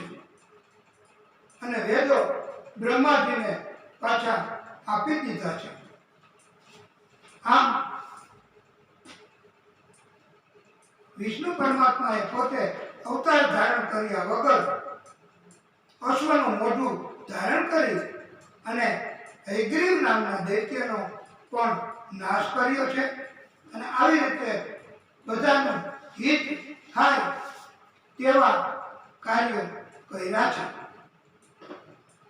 પ્રભુ એક વખત એક સત્યવ્રત નામના રાજા હતા. અને એ રાજા દરરોજ જળની અર્ઘ્ય આપતા સૂર્યનારાયણ ભગવાનને. એમાં એક વખત ખોબો ભર્યો જળનો, તો માછલું એ પોતાના ખોબામાં આવ્યું. સત્યવ્રત રાજાએ જોયું કે આ માછલું હવે પાછું જળમાં નથી પધરાવું, એને હું કોઈક જગ્યાએ રાખું એટલે સલામતી રહે. અને આવું ક્યારે એમને થાય નહીં. એટલે એમને મોટું પાત્ર એમાં પધરાવ્યું. ત્યાં તો એ માછલાએ વાચા ઉપડી અને કહ્યું કે રાજન, આ પાત્ર મને ટૂંકું પડે છે. રાજા પાછા ફર્યા અને જોયું તો એ માછલાએ વિરાટ સ્વરૂપ લીધું અને મોટા વાસણમાં મોટા પાત્રમાં પધરાયું. પાછું માછલાને વાચા ઉપડી કે રાજન, આ પાત્ર મને ટૂંકું પડે છે. આમ કરતા કરતા સરોવર, એમ કરતા કરતા પાછું સમુદ્રમાં જ અંતે પધરાવવું પડ્યું. અને પછી સમુદ્રમાં પધરાવ્યું ત્યારે એમણે વાણીથી કહ્યું, હે રાજા, હું તમારી ઉપર પ્રસન્ન થયો છું અને હવે પ્રલય થશે. અને પ્રલય થશે ત્યારે આખું બ્રહ્માંડ ડૂબી જશે જળમાં. અને એ સમયે એક નાવ, હોડી તમારી પાસે આવશે અને એ હોડીમાં તમે તમારી સાથે વનસ્પતિના બીજ, વેદો એને નાવમાં લઈ અને તમે બેસી જાજો.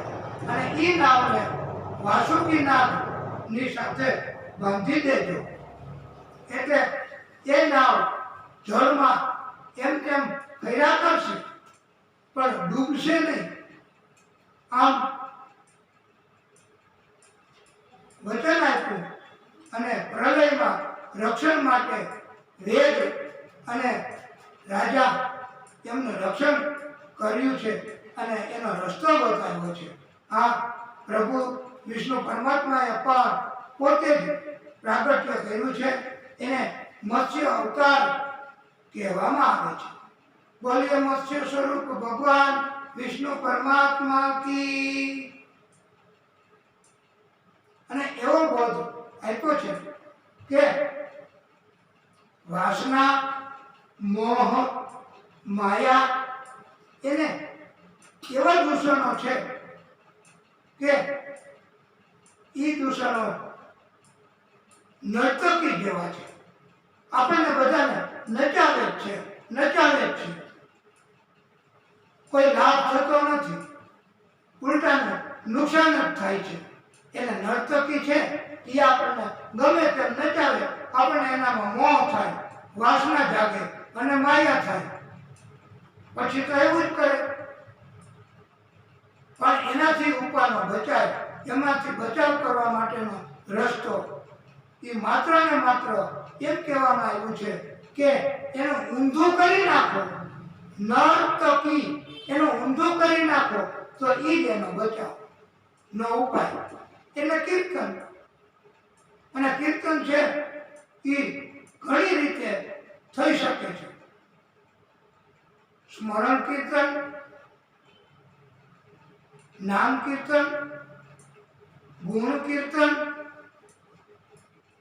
આમ ઘણી રીતે કીર્તન થઈ શકે છે.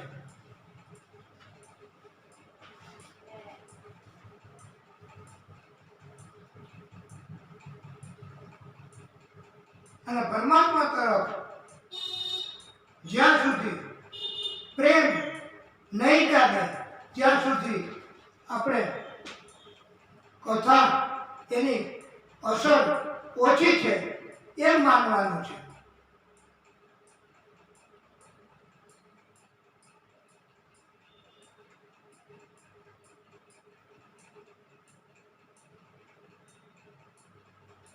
બ્રહ્માજીના માનસ પુત્રો મરીચી વગેરે ઋષિઓ થયા છે.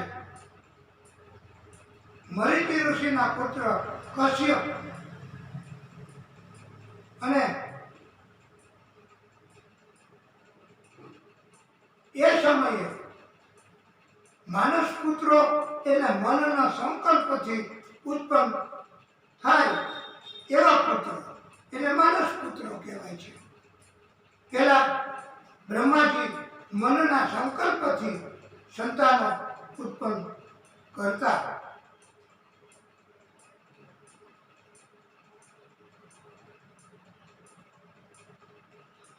આ બ્રહ્માજીના સંકલ્પથી કશ્યપ ઋષિ અને કશ્યપ ઋષિના લગ્ન દક્ષ રાજાની પુત્રી અદિતિ સાથે અને પછી કશ્યપ અને અદિતિ એમના સમાગમથી વિવસ્વાન એટલે સૂર્યનો જન્મ થયો છે.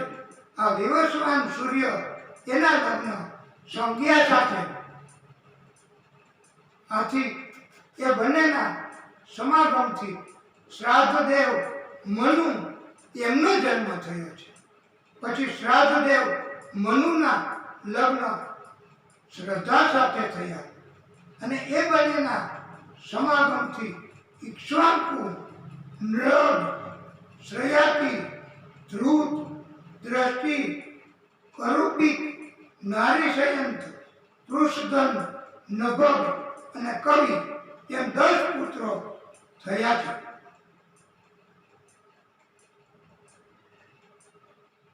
આ શ્રાદ્ધદેવ મનુએ મિત્રવરુણ દેવનો યજ્ઞ કર્યો. આ મિત્રવરુણ દેવનો યજ્ઞ કર્યો તેનાથી શ્રાદ્ધદેવ મનુને ઈલા નામની એક પુત્રી થઈ છે.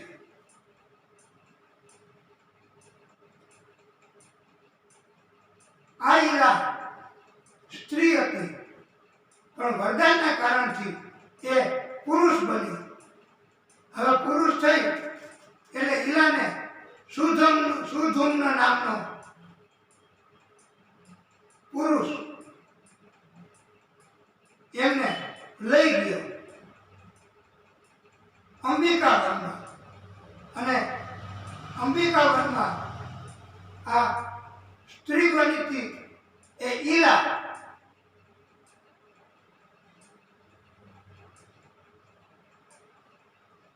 એ પુરુષ બની ગઈ પાછી. અને સુધુમ્ના તો પુરુષ એ સ્ત્રી બની ગઈ.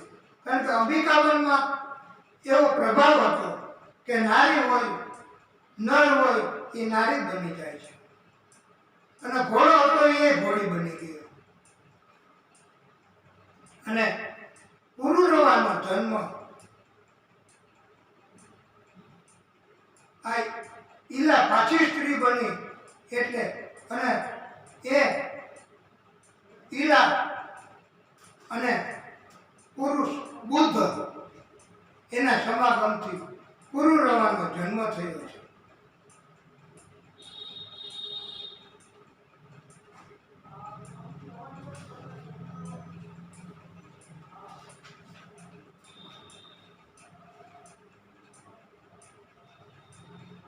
સુખદેવ પ્રભુએ પરીક્ષિતજીને કૃપા કરી અને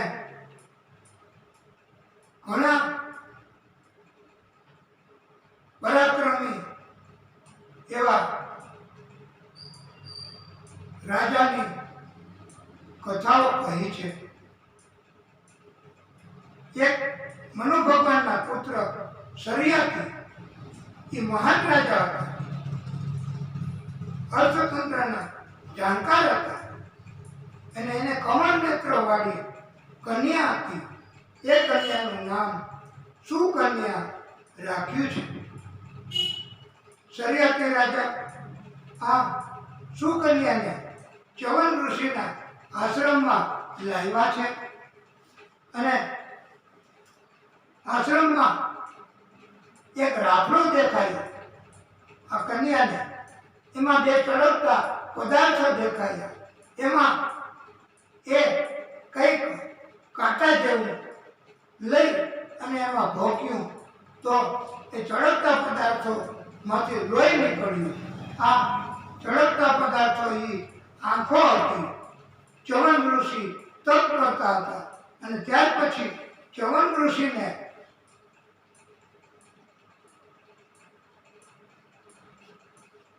શરિયાતી રાજાએ વિનંતી કરી અને આ પોતાની પુત્રી સુકન્યા એમની સાથે લગ્ન કરવા પ્રસ્તાવ કર્યો.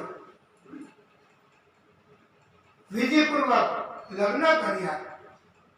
ઋષિ તો વૃદ્ધ, છતાં પણ આવી નાની યુવાન કન્યા લગ્ન ઋષિ સાથે કર્યા છે. એટલે ભાગવતકારો એવો બોધ આપે છે કે સંજોગો પ્રમાણે નાની કન્યા પણ વૃદ્ધ અથવા મોટી ઉંમર હોય એને પણ લગ્ન કરાવી સોંપી દેવી. અને વિધિનું વિધાન પણ એવું હોય છે, નહીતર એવા સંજોગો જ ક્યાંથી ઉત્પન્ન થાય. આમ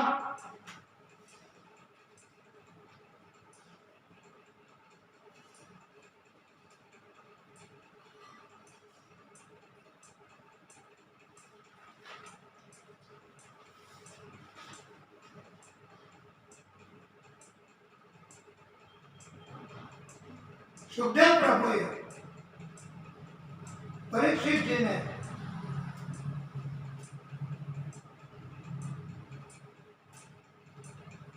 નાભાગ રાજાની કથા પણ કહી છે.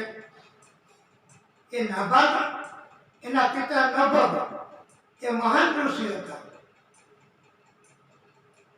નાભાગના ભાઈઓએ કઈ ભાગ આપ્યો નહીં.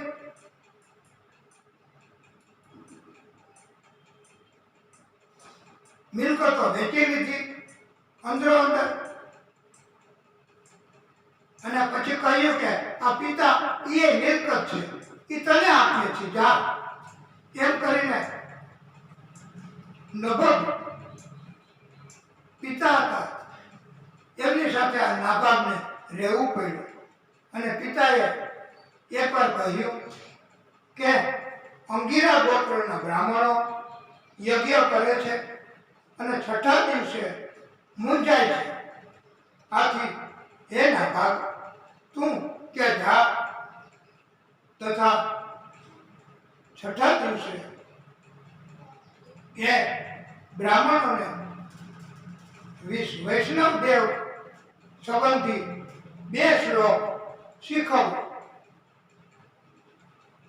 અને બોલજો, એટલે યજ્ઞ સફળ થશે. નાબાગ રાજાએ જઈ આવી રીતે 2 શ્લોક કહ્યા, યજ્ઞ સફળ થયા.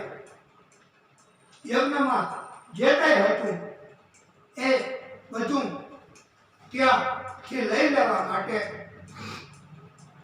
નાબાગને આપ્યું.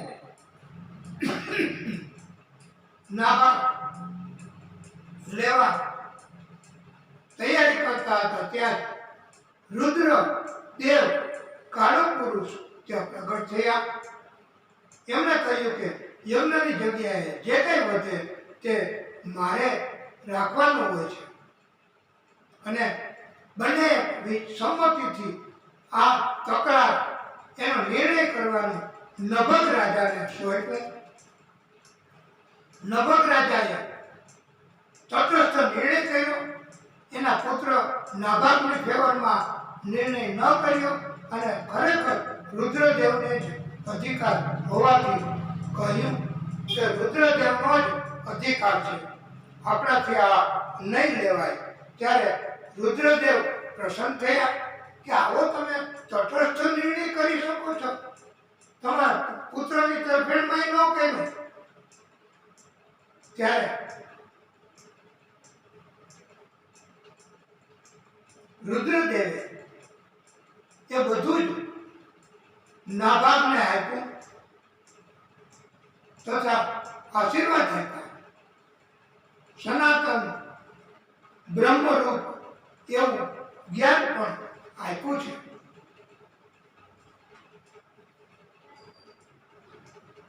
આટલી બધી કૃપા કરી એ માત્ર ને માત્ર તટસ્થ ન્યાય કર્યો એના કારણથી જ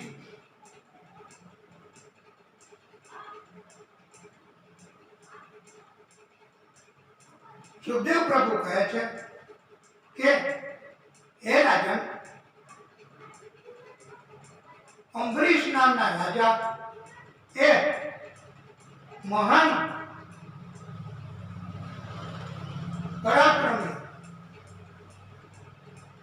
ઘણી સંપત્તિ, વિશાળ રાજ્ય અને વૈભવો અંબરીશ રાજાની પાસે હતા. એમણે એકવાર સંતને સત્સંગમાં પરામર્શ કરતા પૂછ્યું કે મારી પાસે કેટલો બધો વૈભવ છે, કેવડું મોટું સામ્રાજ્ય છે, કેટલી મોટી પ્રભુની કૃપા કહેવાય. ત્યારે સંત કહે છે કે રાજન, વૈભવો, સંપદા કદાચ ગમે તેટલી હોય આખી પૃથ્વી, તો પણ એ મૃત્યુ પછી કામ લાગે એમ નથી. એ તમારા સંતાનોને અથવા ગમે તેને આપી દેવી પડશે અથવા તો લઈ લેશે, પણ મૃત્યુ પછી કર્મ એ જ કામ લાગે છે. માટે સત્કર્મ કરો, સત્સંગ કરો અને લોકોના હિતમાં, કલ્યાણમાં હોય એવા કાર્યો કરો. આથી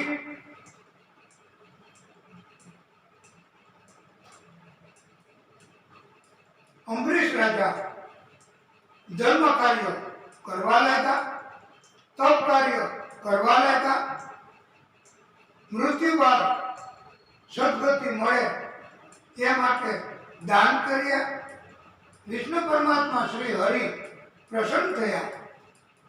અમરીશજીએ માગ્યું નહીં, છતાં પણ પ્રભુએ અમરીશજીને સુદર્શન ચક્ર આપ્યો છે.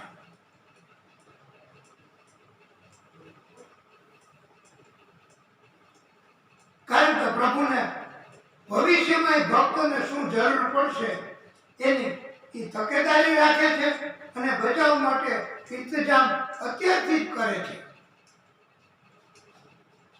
હવે એમ કહેવાય છે કે ત્યાર પછી 15 વર્ષથી મોટા અને 65 વર્ષથી નાની ઉંમરના હોય એવા વૈષ્ણવોએ, ભક્તોએ, પુણ્યશાળી આત્માઓએ 11નું વ્રત મહિનામાં 2 વાર 11 આવે ત્યારે કરવું. અને 15 વર્ષથી નાના હોય બાળકો તોય કરી શકે, 65 વર્ષથી મોટા હોય તોય કરી શકે વ્રત. પણ ન થઈ શકે તો ચાલે આવી ઉંમરમાં. એટલે અંબરીશ રાજા 11ના વ્રત અખંડ રીતે કરતા હતા. અને 11ના દિવસે કોઈ વૈષ્ણવ અનાજ આરોગ્ય તો તેને શ્રાપ મળે છે એમ કહેવાયું છે. અને એકાદશીનું વ્રત કરવાથી વ્રજમાં વાસ થાય છે. ભક્તો પ્રેમથી કહે છે, તું કર લે વ્રત 11 का, તું કર લે व्रत 11 का, हरि तो तुझे मिल जाएंगे, हरि तो तुझे मिल जाएंगे, माला जप ले, तू कर ले व्रत 11 का, हरि तो तुझे मिल जाएंगे, माला जप ले. कभी दान करो फल धन का, कभी दान करो फल धन का, भंडारे तेरे भर जाएंगे, भंडारे तेरे भर जाएंगे, माला जप ले. करो सेवा माता पिता की, ओ करो सेवा माता पिता की, तीर्थ सारे हो जाएंगे, तीर्थ सारे हो जाएंगे, माला जप ले. कभी कीर्तन कर लो हरि नाम का, ओ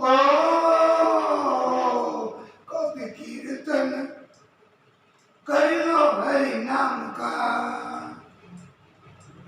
कि बेड़ा पार हो जाएगा, बेड़ा पार हो जाएगा, माला जप ले. આમ 11નું મહત્વ જણાવવામાં આવ્યું છે. અને એવું પણ ખાતરીપૂર્વક વૈષ્ણવો કહે છે, ધન્ય એકાદશી, એકાદશી કરીએ તો વ્રજ સુખ પામીએ. તે મારે એકાદશીનું વ્રત કરવું છે, એ મારે વ્રજ ભૂમિમાં વસવું છે. ધન્ય એકાદશી, એકાદશી કરીએ તો વ્રજ સુખ પામીએ.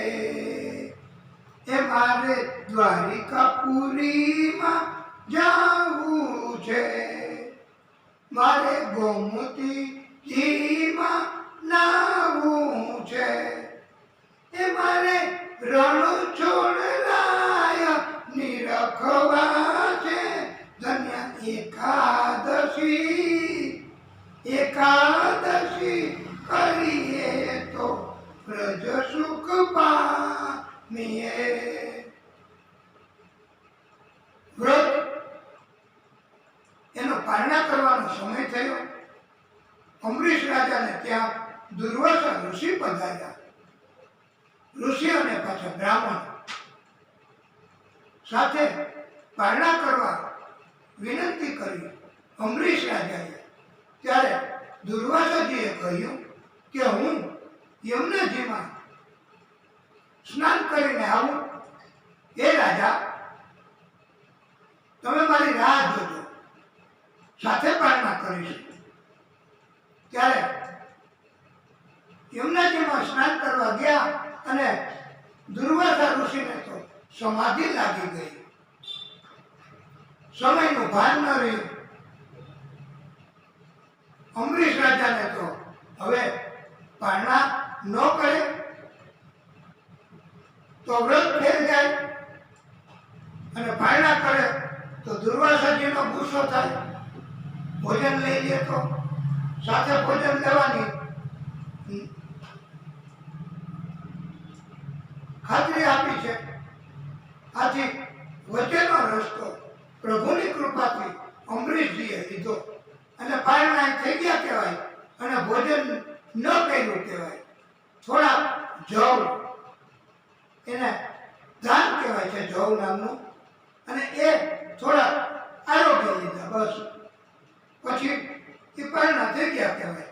ત્યાં તો દુર્વાસાજી વધાર્યા અને એમને જોયું કે ત્યાં જવ પડ્યા હતા. એટલે એ તો ગુસ્સે થયા અને કહે કે રાજા, તમે મારી રાહ નથી જોઈ, અપરાધ કર્યો છે મારો. ત્યારે કાંઈ પણ ખુલાસો સાંભળ્યા વગર દુર્વાસા ઋષિએ પોતાની જટા ખોલી. એમાંથી કૃત્યા નામની રાક્ષસી ઉત્પન્ન થઈ. દુર્વાસાજીએ કહ્યું કે આ અમરીશને વધ કરી નાખ. કૃત્યા નામની રાક્ષસી તલવાર લઈ અમરીશ રાજાનો વધ કરવા દોડી આવી.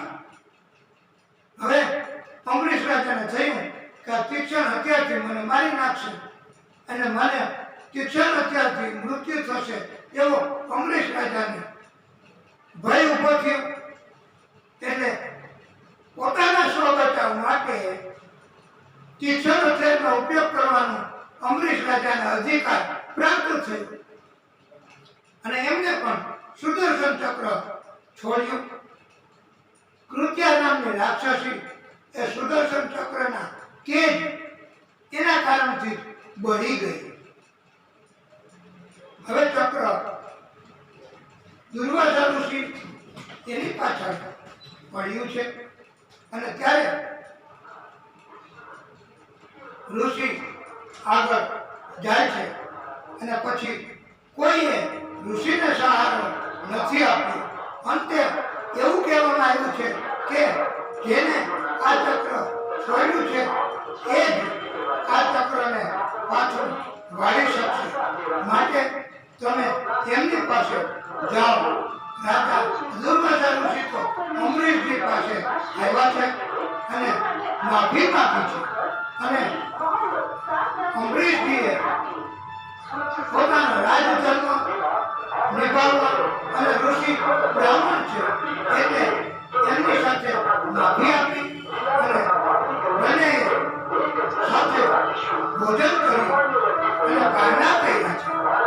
આમ સુખદેવ પ્રભુ કહે છે કે આ 11નું વ્રત અમરીશ રાજાએ કર્યું છે, અને અમરીશ રાજાને પણ પત્ની સંતાનો થયા છે, અને આખરે અમરીશ રાજાએ એમના પુત્રોને બધું સોંપી અને પોતે પ્રભુના ધામમાં ગયા છે.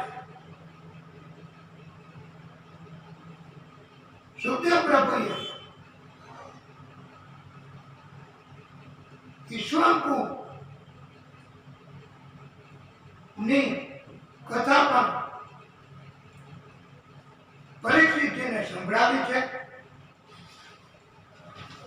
અને યુવાનશ્વને એમ કહેવાય છે કે કોઈ સંતાન ન હતા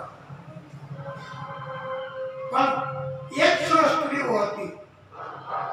100 સ્ત્રીઓ પત્નીઓ એમ છતાંય એકેય સંતાન નહીં.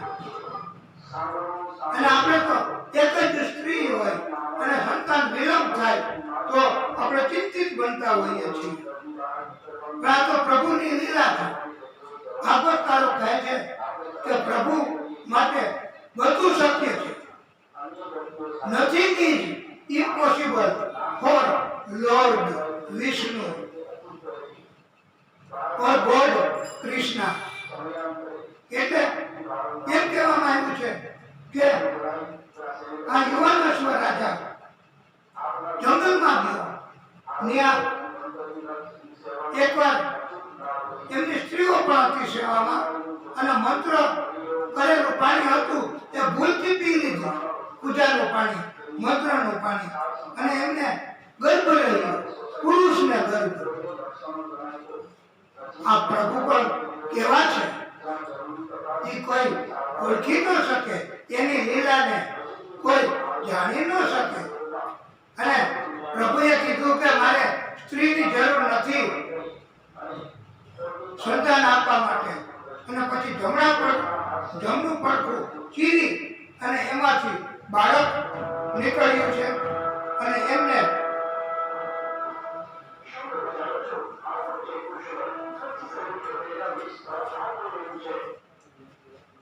ત્રસ્તનું નામ ધારણ કર્યું છે. અને અંગૂઠા પછીની આંગળી આવડિયા પેલી એ મોઢામાં નાખતો અને એમને પોષણ મળતું. પૈપાનની જરૂર નહીં. આ પ્રભુ છે, આ લીલા છે. પ્રભુ એટલે તો પોતાને લીલા કરે એને કોઈ મર્યાદા નથી. વૈષ્ણવો, એને કોઈ મર્યાદા નથી. ભક્તો, એને કાંઈ સાધનની કે માધ્યમની જરૂર નથી એમ કહેવામાં આવ્યું છે. સુખદેવ પ્રભુ કહે છે કે સોંભળી ઋષિ હતા. એમને રાજા ત્રસ્તુ પાસે ગયા અને કહ્યું કે રાજન, તમારી પાસે 50 કન્યાઓ છે, એમાંથી એક કન્યા મારી સાથે પરણાવો. ત્યારે રાજાએ કહ્યું કે ના પાડીએ તો શ્રાપ આપે, અને હા પાડવી કેવી રીતે? કોણ કન્યા આ વૃદ્ધ ઋષિ સાથે પરણવા તૈયાર થાય? એટલે કન્યાને કેમ કેવું કે તમે ઋષિ સાથે પરણો?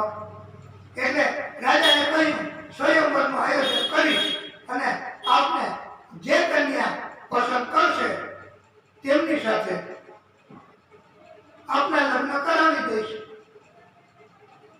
પછી તો ઋષિ રાજાનો ઈરાદો સમજી ગયા અને યોગના બળથી આ ઋષિએ એવું સૌંદર્ય, એવો પ્રતિભાવ, એવી પર્સનાલિટી, વ્યક્તિત્વ ધારણ કર્યું કે 50 કન્યાઓ સોંભળી ઋષિ ઉપર મોહિત થઈ ગઈ અને લગ્ન કરવા તૈયાર છે. અને આ સોંભળી ઋષિએ યોગના બળથી પોતાના 50 સ્વરૂપો અલગ અલગ ઉત્પન્ન કર્યા અને એક જ સ્થળે જુદા જુદા મંડપમાં લગ્ન કર્યા છે. અને ત્યારથી આ સમૂહ લગ્નની શરૂઆત થઈ છે. યોગ બળની કોઈ મર્યાદા નથી એમ ભાગવતકારોએ કહ્યું છે. 50 તો શું, પણ આપણા કૃષ્ણ એમની કથા આવશે ત્યારે 16,100 સ્વરૂપ યોગના બળથી એમને ધારણ કર્યા છે અને 50 કન્યાઓ દરેકને 100 પુત્રો થયા છે. આપણે તો એક પુત્ર માટે માનતાઓ કરવી પડે, ભગવાનની કૃપા માંગવી પડે, પણ એને આપણે એમ ન કહી શકાય કે આપણા કોઈ કર્મો અને એને માફ કરવાની સત્તા, અગાઉના કર્મોને નાશ કરવાની સત્તા એ માત્ર ને માત્ર વિષ્ણુ પરમાત્મા પાસે જ છે. અને એમને રાજી કરવા એનો આ એક જ ઉપાય ભાગવત ભગવાન, ભાગવત સ્વરૂપ ભગવાન અને ભાગવતજીની કથા. અને આપણે તો ભાગવતજીની કથાનું નામ પડે ત્યાં જ આઘા ભાગતા હોઈએ.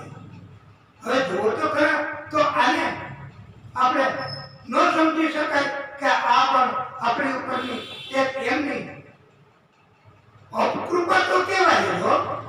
માટે હે વૈષ્ણવો, હે ભક્તો, હે પુણ્યાત્માઓ, પ્રભુને રાજી કરીએ, વિષ્ણુ પરમાત્માને, તો એ માત્ર સત્કર્મ, સત્સંગ અને ભાગવતજીની કથાનું આયોજન કરવું અને ભાગવતજીની કથા સાંભળવી. સાંભળવામાં પ્રીતિ ન હોય તો પછી આયોજન તો કેવી રીતે કરી શકાય? એ આપણે વી કેન અન્ડરસ્ટેન્ડ. અને લોભ કેટલો બધો ધનનો જાગે છે કે લાવ લાવ અને લાવ જ કર્યું છે. મોટે ભાગે માણસો ધન માટે થઈને ગમે તે કરવા તૈયાર થઈ જાય છે. અને લાલચ જાગે, લોભ જાગે, આપવામાં લોભ જાગે, મેળવવામાં બધું લઈ લેવાનું. આવી નીતિના કારણથી એમ કહેવામાં આવ્યું છે કે હંમેશા આપણે પ્રભુ એમને રાજી કરવા ભાગવતજીની કથા એક રીતે ધ્યાનથી, એકાગ્રતાથી અને શુદ્ધ મન તો એમ કહેવાય કે આ સમયમાં, આ કળિયુગમાં કોઈને લગભગ ન હોય. નોટ પ્રોબેબલ nowadays કે શુદ્ધ હૃદય, શુદ્ધ મન, લાલચ અને સ્વાર્થ, અભિમાન અને ગુસ્સો, આવા કેટલાય પ્રકારના દુર્ગુણો આપણી અંદર ઘૂસી ગયા હોય છે અને ઘર કરી બેઠા હોય છે. એને નીકળે જ નહીં. એ માત્ર ભાગવતજીની કથા એ જ કાઢી શકે. એટલે એ વૈષ્ણવો, એ કહેવામાં આવ્યું છે કે ભાગવતજીની કથા એ બધા જ પ્રશ્નો, એનો ઉકેલ માત્ર ને માત્ર ભાગવતજીની કથા છે. અને આપણે આ કથાને અહીંયા ટૂંકો વિરામ આપીશું અને પછી આગળની કથા આપણે કહીશું. બોલીએ વિષ્ણુ પરમાત્મા શ્રી હરિ કી જય. ભાગવત સ્વરૂપ ભગવાન કી. હે દાદા, હે નારાયણ પ્રભુ, હે વિષ્ણુ પરમાત્મા, હે નારાયણ પ્રભુ,